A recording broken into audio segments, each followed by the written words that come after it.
And now, Joe Bob's Last Call and Mad Max Beyond Thunderdome on TNT. Let me get this straight. The whole secret of survival was to jump onto a sailboat. And everybody cheers, even though Brad just got flattened like a pancake by a grinning 18-wheeler full of toys. If all they had to do was run into the woods and jump on a boat, why didn't they do it in the first 20 minutes of the movie and save us a whole lot of bad dialogue? Like, you can't do this, we made you. Wanda June, the waitress, in her big emotional scene.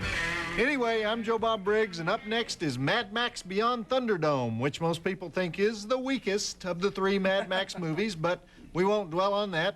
Let me remind you that next week we have Highlander, starring the great Christopher Lambert.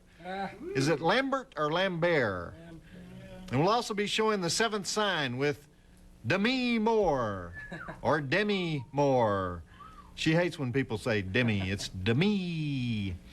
Anyhow, it's time to do this. Throw another shrimp on the Barbie, because it's time to watch Mad Max Beyond Thunderdome. We're reaching tonight. Just in case you didn't see it when we showed it 2 measly months ago. But anyway, when this flick came out back in '85, I got to admit I wasn't expecting much from it, because, you know, it's the third one after Mad Max and Road Warrior. And Mel Gibson had been off making love stories and sensitive movies and stuff. This was before the Lethal Weapon flicks. And we just didn't know if he could come back and get low down dirty and start kickboxing with that punk rock Mohawk army again. But sometimes people will surprise you. And after just 10 minutes of this flick, Mel is already swimming around in pig doo-doo trying to pick a fight with a championship wrestling reject with a midget on his back. So it's pretty good. Let's do the drive-in totals. We have 14 dead bodies, 2 breasts, as usual. Don't think about what you're missing. 45 beasts auditioning for MTV. 2 gallons blood, which the TNT We're No Fun department has reduced to about half a cup. Gratuitous malfunctioning chainsaw. Gratuitous game show host. Midget dipping. Pig stampede. Quicksand foo. 3 motor vehicle chases. 4 stars. Check it out and we'll be right here with you. And this show is dedicated to the one guy who got off work at 1 a.m. last time we showed this movie, and he went, dang, I missed Mad Max Beyond Thunderdome. This is for you guys. His name is Melvin. He shops at Pottery Barn. When you enter the Monstervision caption contest, don't just string a bunch of cuss words together and tell us that's funny. Only Jack Nicholson can do that. If you really want that Monstervision t-shirt, then impress me with your sincerity. Try something witty, or at least amusing. Don't make us snicker. Make us roar with unabashed delight. Go to tnt.turner.com/Monstervision and make the 6-headed jury laugh and turn over a new leaf in your life, okay? Play the Monster Caption Contest and win a free t-shirt at tnt.turner.com/Monstervision. Back to Joe Bob's Last Call and Mad Max Beyond Thunderdome on TNT. Tina Turner as the mean dragon lady, queen of the world. Tina looks so evil in this movie, you think she's about to go into a property settlement meeting with Ike. I'm not real clear on the bargain she's made with Mad Max. I think he either fights the wrestler in the Iron Mask or she sings Rolling on the River again. I don't know what that's about. But Tina was really hot when this movie came out. She was coming off a huge Grammy-winning album, and everywhere you looked, you saw Tina Turner in those fishnet stockings, those famous stockings. This movie was supposed to launch her big acting career, but the only thing she did after Mad Max where she wasn't playing herself was The Last Action Hero in 1993, and then nothing since. Anyhow, let's get back to the flick. Oh, did you know that Steven Spielberg offered Tina the Whoopi Goldberg part in The Color Purple 3 times, and she turned it down? How nuts do you have to be to turn down a Spielberg movie? But don't get me wrong, I like people who are nuts, and Tina loves horror flicks. I have it from reliable sources that she saw the great Barbara Hershey B movie, The Entity, 3 times in 1 week. Woo! What a woman. She identifies with a woman being raped by the devil. What is she, like 70? World's only 70-year-old fox. All right, if you're going to write into us here at Monstervision and share your gripes, your opinions, whatever, and you're a woman under 140 pounds, single, and you don't have any strong opinions about any of the most common vices that men have, then I want you to use my home address because it's quicker. So just send those letters. What? I cleared this. I can do this. I'm telling you, we had a 3-hour meeting about this. It's not an attempt to get Nookie on TV. Well, you don't have to use that word. Look. All right, look, I'm going to have to get back to you later. But meanwhile, just keep writing to us at 1010 Techwood Drive, Atlanta, Georgia, 30318, and emailing us at monstervision@turner.com. I like Superfly. What are you saying about Superfly? Why do you use that word? What's the implication there? Visit the Monstervision website at tnt.turner.com/Monstervision. Back to Joe Bob's Last Call and Mad Max Beyond Thunderdome on TNT. The great Thunderdome scene in which Mel Gibson and a steroid monkey go into the giant bird cage and put on clown suspenders and try to pole each other in the privates and ram lances through each other's throats to show who's more macho. Wow. Followed by the Johnny Cochran version of Wheel of Fortune. If you bust a deal, you must face the wheel. The prize is being condemned to put on a Mickey Mouse head and sit backwards on a horse.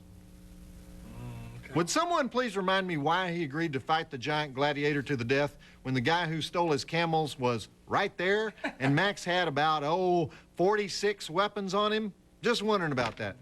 Anyhow, I always love torture desert scenes, so roll it.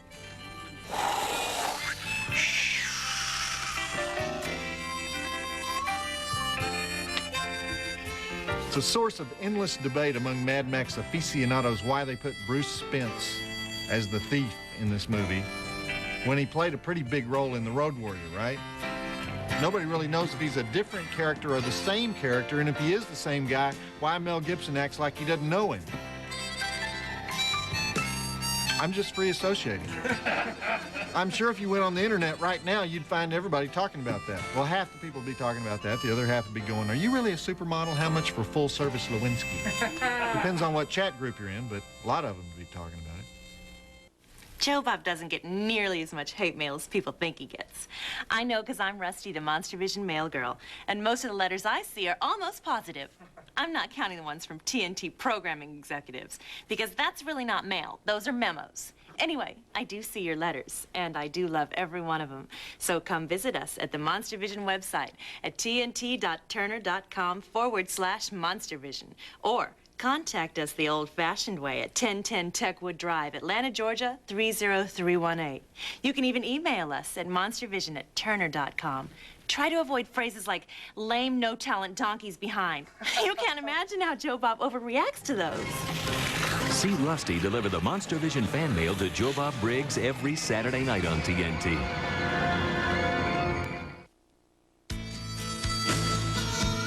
Back to Joe Bob's Last Call and Mad Max Beyond Thunderdome on TNT. The obligatory quicksand scene. Or would that be a suckhole scene? Either way, it's more endless desert footage with yapping Aussies. So let's take a minute and read some mail from America's finest penal institutions in what we call Joe Bob's jailbreak. And to help us with that, here she is, Rusty, the TNT mail girl. Rusty, has anybody ever told you you look like one of those pinup girls from the 40s? That's what exactly how long are those legs of yours? Well, I don't really go around measuring individual parts of my body. Do you? Well, no. So, how'd the measuring turn out? Were you in line with the national average? Way above it, but what measuring? I don't do that. You must have been happy about that. Well, actually, I think guys cheat when they do that. Doesn't it depend on what time of the day you're doing the measuring, you know? Well, I don't know. Girls don't measure. Yes, they do. Girls measure. Well... And you can cheat, too. It kind of depends on how much underwire support you got there, doesn't it? You said two. We can cheat, too. I'd love to hear how you cheat. Well, you can just wait till the right moment, okay? If I ever did that. I never did that. Uh-huh. You know what? I don't want to know. Here's the letter. It's from Bruce I. and Doug McCord at the Oklahoma State Penitentiary in McAllister. You're getting a lot of letters from that place. Joe Bob, you rule, man. Yeah. You crush skulls. You wade through blood, killing, hunting, wading through blood. Joe Bob, baby, it's all about you. Let's tear into some flesh, let's rip some flesh, let's bond up, man. But that pre-nuclear babe, kick it up a little and put her in the thrill zone. I want to see her kill Joe Bob, and I want her to kill me first. Praise hell. Man. Then the letter kind of shifts gear here and says, Bob, does that stuff really spook you, man? Those old geezer flicks you show are really sad, Bob. Bob, I know you, man, and I think a little Hellraiser or the Elm Street shows would really slay the night. Let's do it, man. Let's do it for the world, Joe Bob. Come on, Joe, it's all about you. Now, man, and help us out, man, and I'll watch your back. Never know when you might get in trouble hanging out with the mail girl. I'd even have a hard time sitting next to that pure honey. Friends in Horror, Bruce I. and Doug McCord, Oklahoma State Penitentiary, McAllister, Oklahoma. Those guards are bringing that stuff in again, aren't they? You rascals. Appreciate the support, guys. We love a captive audience, and in this case, we especially love the captive part, don't we, Rusty? Yeah. You know, just Oklahoma State Penitentiary is part of the Oklahoma Department of Corrections, 100 miles from Oklahoma City. 1,600 male inmates, maximum security, most of them. 130 men on death row. They have that big prison rodeo up there on Labor Day weekend. Very well-attended two-night event with pro rodeo riders and prison riders, compete separately. I'm not sure who's afraid of who when they have those things. One of the inmate events is riding in a wash tub full of flour on the back of a bull. And another one is called Money the Hard Way, where this burlap bag is tied to a bull's horns, and they chase him till he poops out, and one of them can grab the money. And $200 goes into that particular inmate's trust fund. And the competing inmates are 12 guys, all maximum security guys, and pretty much the same 12 guys every year because you develop some skills, you know. And only a few of the inmates get to watch the rodeo, though, but they're always on their best behavior because they don't want to lose the privilege of watching the rodeo next year. So, Bruce and Doug, I hope you're one of those guys. Free your minds, and your butts will follow. And so, Rusty, what are those measurements? I have no idea. Every girl knows her measurements. I want to know. I'll tell you mine if you'll tell me yours.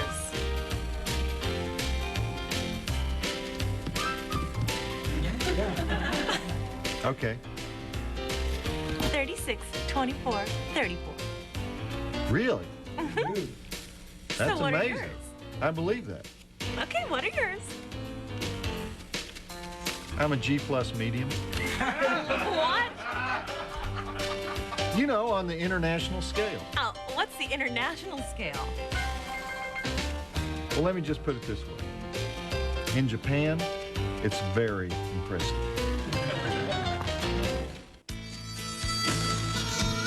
Back to Joe Bob's Last Call and Mad Max Beyond Thunderdome on TNT. The late Angelo Rosito is the midget in the swine pit. Can I just tell you some of the movies Angelo Rosito was in? The House of Horror, a silent flick from 1929. The classic Freaks, made in 1932. The Corpse Vanishes, starring Bela Lugosi, made by the legendary Sam Katzman. Dracula vs. Frankenstein from 71. Brain of Blood, bit parts in 200 movies and a recurring role on Beretta, and this guy never made a living from his acting his whole life. He had a newsstand in Hollywood. That was the only way he was able to survive between gigs. How does that happen? Guys like that. Anyway, there I go, bringing everybody down, ruining the movie, so let's roll it. Okay, we're in the desert now. Is it just me, or does anybody else think the desert is always boring? Never go into the desert. Lawrence of Arabia, he went into the desert. That was interesting. David Lean, he can go into the desert. Everybody else, get out of the desert. There's no new way to do the desert. Do you know how often people rip off our Monstervision website? I'm proud of that. They want to share what they find there with the whole world, and that's what the web is all about. Of course, we get the TNT lawyers to hunt them down like dogs, but you don't know what you're missing if you haven't been to the site lately. Not just the weird beard mail, not just the Playmate stuff, not just the transcripts and the downloadable photos, but we're adding new stuff all the time. New stuff to steal, so we can sue their butts. Check it out at the TNT.turner.com/Monstervision. We don't really sue them. We get a couple of grease monkeys to rough them up a little bit. Visit the Monstervision website at tnt.turner.com/Monstervision. Back to Joe Bob's Last Call and Mad Max Beyond Thunderdome on TNT. Did I mention that you should throw another shrimp on the Barbie? Because we're doing Rip Taylor material tonight. I don't know why, because I can't understand half of it, but I really like that story the girl tells. Pocky clips and high scrapers, and there's something very Eliza Doolittle about her, except I don't want to change the way she talks. There were two directors who worked on this flick. George Miller, of course, and an Australian theater director named George Ogilvy. George Miller did all the action scenes, and George Ogilvy worked on the kinder, gentler scenes. Now, Miller directed the first two Mad Max movies. The first one, Mad Max, came out in 1979 and was huge, a box office hit everywhere except America and Canada, because when they released it here, they did a bad job and practically nobody saw it. That's why the second movie was called Mad Max 2, Everywhere But Here, and here they called it The Road Warrior because they figured it was a car lover's movie. It's kind of the ultimate demolition derby movie. But by the time the third one came out, people knew who Mad Max was, so they called it Mad Max Beyond Thunderdome, except for everywhere else in the world where it was called Rocky V. You're not even paying attention. No, it was called Mad Max 3 everywhere else. All right, let's do it. You know what George Miller's new movie is? Babe, Pig in the City. That's a little surprising to me. He actually directed Babe 2, Pig in the City. I didn't even realize he produced and co-wrote Babe 1, but the man's got a major pig thing going on in his life. 3 movies now where he's put more pigs on the screen than David Lean hired extras for Lawrence of Arabia. See, I've decided to mention David Lean at every break because film school students will watch the show and they'll go, yes, David Lean. You know, my philosophy of viewer mail, who needs the heartache? Get rid of it. Unfortunately, TNT insists that you continue to pummel me with your incredibly diverse and somewhat frightening opinions. There are 2 ways to do this. You can write to us at Monstervision, care of TNT Programming, 1010 Techwood Drive, Atlanta, Georgia, 30318. Or you can use the ways of the truly disturbed. You can email us at monstervision@turner.com. I thank you, Ted Turner thanks you, and Bill Gates thanks you. Visit the Monstervision website at tnt.turner.com/Monstervision.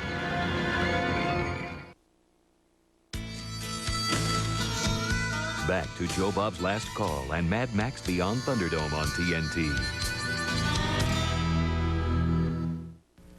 Nothing like a good pig stampede to pump up that plot. Does anybody have any idea what just happened in that last part of the movie? Why is there total chaos here because a couple of kids slid down a chute into the pig doo-doo? And where the heck did they get a working train? You know, we will rebuild. Rebuild what? The pig slop factory? And you know what? I thought all this time they would go back to the Thunderdome and climb back into the bungee cords. Mel Gibson against Tina Turner in the dome, right? Or at least Mel Gibson against a tattooed saxophone-playing fat man or something. But they're not going back to the dome, are they?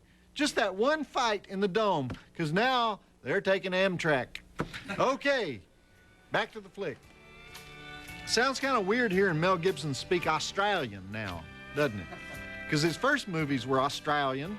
He lived in Australia from the time he was 12, but nowadays he does an American accent in most all of his flicks. You know why he does an American accent so well? Because he's American. He was born in Peekskill, New York, to a big Catholic family. How many kids does Mel have now? 15, 16? How many, Lisa? Our crack TNT researcher is here, so I'll ask her. What? 47. Mel Gibson has 47 children. His wife can no longer walk or speak. She's in a home. She does macrame. She orders Starbucks in the mail. We send her cards. Hi, I'm Rusty, the Monstervision mail girl. It's not an easy job, especially when Joe Bob says something really annoying, and I have to deliver 20 times as many letters from Monstervision viewers. But don't worry. I work out 5 times a week to make sure I can handle anything you want to send my way. Come visit me at Monstervision website, tnt.turner.com/Monstervision, and I'll show you what I mean. See Rusty deliver the Monstervision fan mail to Joe Bob Briggs every Saturday night on TNT. Back to Joe Bob's Last Call and Mad Max Beyond Thunderdome on TNT. Finally, we got a few motor vehicles in the desert. If it's a Mad Max movie and you're in the gall-darn desert, let's have some dune buggies, okay? Not skinny lesbians in rabbit skin pajamas talking about the sky, all right? But still, this chase scene still doesn't even come close to the Road Warrior, except for Mad Max in that zebra skin Camaro and the dangling skinhead who gets impaled on the grill of the locomotive. I do like those parts. Anyhow, we're not quite done yet, so let's run the truly strange conclusion of Mad Max Beyond Thunderdome. And by the way, how did the midget go from a baby-talking tyrant with a short guy complex to a good guy in one of those Wild West tweed suits? See, this is what happens when you use two directors. One guy goes, hey, let's make him a sadistic genius who talks like Tarzan. And the other guy goes, hey, let's make him a 2-foot-tall English professor. And no one notices that they did both. Back to Joe Bob's Last Call and Mad Max Beyond Thunderdome on TNT. Why does Tina Turner let Mad Max live? Whatever happened to No Mercy? The ending is a ripoff of The Road Warrior because Max leads his pilgrims to safety and remains in the wilds, the warrior used and discarded by the forces of progress. And we get to see that crazy Australian girl do the tell again in a bombed-out high scraper. Okay, let me remind you that next week we have the original Highlander with Sean Connery teaching Christopher Lambert how to make it through 4 centuries without getting a paper cut. And The Seventh Sign starring the Devil and a naked and pregnant Demi Moore. And that's it for me, Joe Bob Briggs, reminding you to never lick a gift horse in the mouth. Yeah. Did you guys hear the one about the blonde who's getting a soda out of a soda machine? And a businessman goes to get himself a soda. And so he's waiting on her, and the blonde puts in 50 cents and studies the machine and pushes the Diet Coke button. Out comes a Diet Coke. Blonde sets it down, takes $1 out of her purse, puts that in the machine, studies the machine, pushes the Coke Classic button. Out comes a Coke Classic and 50 cents change. She takes the 50 cents, puts it in the machine, studies the machine, pushes the Mountain Dew button. Out comes a Mountain Dew. She takes the Mountain Dew, reaches into her purse again. The businessman says, excuse me, miss, but are you done yet? And the blonde looks at him. She's indignant. She says, well, duh, I'm still winning. Joe Bob Briggs reminding you that the drive-in will never die. All right, after 3 years of marriage, this woman is still questioning her husband about his lurid past. And she asks him for the 1,000th time, come on, tell me, how many women have you slept with? And the guy says, baby, if I told you that, you'd throw a fit. And the woman promises she won't get mad at him, and she convinces her husband to tell her. So the guy says, okay, 1, 2, 3, 4, 5, 6, 7, then there's you, 8, 9, 10, 11, 12, 13.